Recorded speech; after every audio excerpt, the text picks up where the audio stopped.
بسم الله الرحمن الرحيم. الحمد لله انجاز كبير لدولة قطر. تعبنا نحقق هذا الانجاز 6 شهور شغل وتعب. حققنا اللي نحن هدفنا كنا عم نرسم عليه. ان شاء الله عندنا خطوات قادمه. هذه محطات طبعا محطة عندنا خطوات قادمة دور الالعاب الاسيوية ان شاء الله. مباراة النهائي كيف قدرتوا تجاوزتوها بكل هالصعوبات؟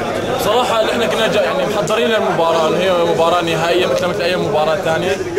نحن مرشحين لكأس العالم، ما عندنا اي ضغوطات، بالعكس منتخب البحرين عم يلعب ارضه بجمهوره، وقدرنا نحن نكون الاعصاب كانت كنا مسيطرين اكثر شيء على اعصابنا، ونهدي الفوز لسمو الشيخ تميم امير البلاد، وان شاء الله يا رب نكمل. امير بدك تهديها شخصية للاهل طبعا بابا وماما.